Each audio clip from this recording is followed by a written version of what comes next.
"Excuse me, are you the receptionist today?" A deep, calm voice asked from the lobby, but the young woman behind the counter was too lost in her panic to hear it right away. Her hands trembled slightly as she flipped through a dusty training manual while balancing a ringing phone between her shoulder and ear. Yes, yes. Welcome to Rosewell Hotel. How may I help you, sir?" she said, quickly straightening her blouse and forcing a smile. Her name was Amara Khan, a 24-year-old aspiring artist from a poor neighborhood just outside the city, and today was not supposed to go like this. She wasn't even supposed to be working at the front desk. She had only come in to drop off her friend Tanya's lunch. But when Tanya fainted from fever just minutes before her shift started, Amara, against every logical nerve in her body, offered to fill in for the day. How hard could it be? She had whispered to herself. Famous last words. Now, only 20 minutes into her sudden receptionist career, she was already overwhelmed. But the man in front of her didn't seem impatient. He simply placed his leather duffel bag on the floor and observed her with quiet curiosity. "I'm checking in. Name's Zion Malik," he said calmly. The moment she typed his name into the system, the screen lit up with a red flag notification. VIP guest, penthouse suite, executive priority. Her eyes widened. Penthouse, executive priority. He didn't look like a movie star or a celebrity, no flashy jewelry, no entourage. Just a well-dressed man in his early 30s with a neat beard, dark suit, and the kind of confidence that didn't have to scream. "Mr. Malik," she said with new urgency, "welcome to Rosewell. We are very honored to have you." She fumbled with the keycard machine, trying to remember which button was for the penthouse elevator override. "Don't worry," he said gently, noticing her hands shake. "Is this your first day?" Her face flushed. "Is it that obvious?" He smiled, not mockingly, but kindly. "Only because I used to run hotels. I know the signs." That small confession made her feel less like a failure and more like a person doing her best. She handed him the keycard and finally exhaled. "Thank you for your patience, Mr.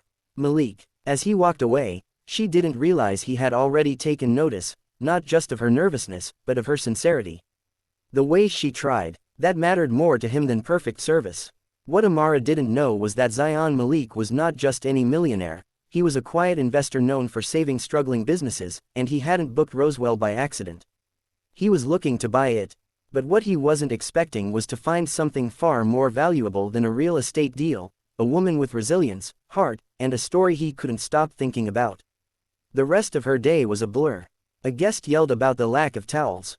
Another complained about room temperature. A child got lost in the hallway. Amara handled it all, clumsily, sometimes, but with a warm smile and deep patience. She even gave her sandwich away to a homeless man who wandered into the hotel's front steps.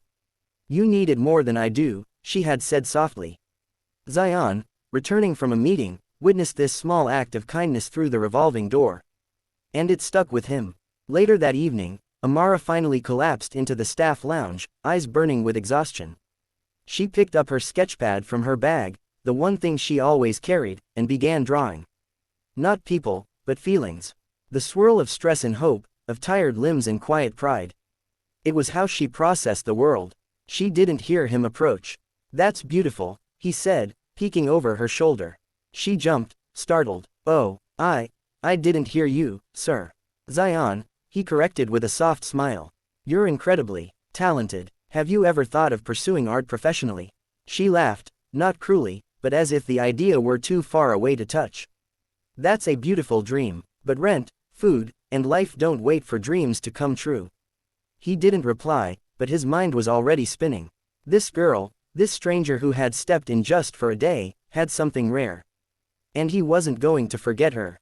That night, Amara went home to her tiny apartment where the paint peeled off the walls, and her little brother waited with cold leftovers.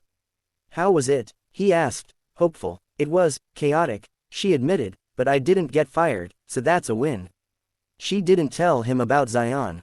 She didn't want to make stories out of passing kindness. After all, people like him didn't look twice at girls like her.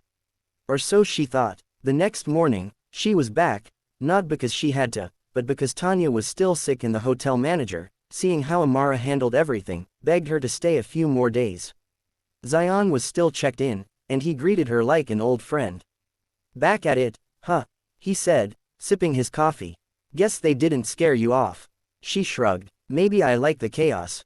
What surprised her was how easily they talked. How natural it felt. No pretense. No flattery. He asked about her drawings, her brother, her life. And she asked him nothing. Not because she wasn't curious, but because she didn't want to treat him like a wallet. That, too, he noticed. By the third day, Zion made a phone call. To a friend who owned an art gallery downtown. Trust me, he said, I've found someone worth seeing. That evening, he casually handed Amara a card. There's a gallery showing tomorrow. You should come. She frowned. I can't afford tickets to those things. You don't need one. You're not going as a guest, you're going as an artist. They're expecting you. Her breath caught. What? No, I'm not ready for that. I'm not even good enough. You are, he said firmly. You just don't know it yet. She stared at the card in disbelief. No one had ever believed in her like that. Certainly not someone like him. The next 24 hours were a storm of nerves and decisions. She dug out her best sketches. Stayed up all night mounting them. And when she finally walked into the gallery, modestly dressed, heart hammering, people stared. And not because she looked out of place, but because her art moved them. Within the first hour, 2 pieces were sold. A journalist took her photo.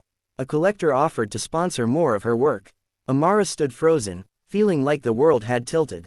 And across the room, Zion watched quietly, smiling, not because he made it happen, but because she did. She just needed a door. He only opened it. When she left the gallery, she found him outside, hands in his pockets. Why are you doing this? She asked softly. You don't even know me. He looked at her for a long time before replying. Because once, someone gave me a chance. And it changed everything. I see that same fire in you. Her throat tightened with tears she didn't want to shed in public. Thank you, she whispered. He nodded, but his eyes lingered. You deserve it.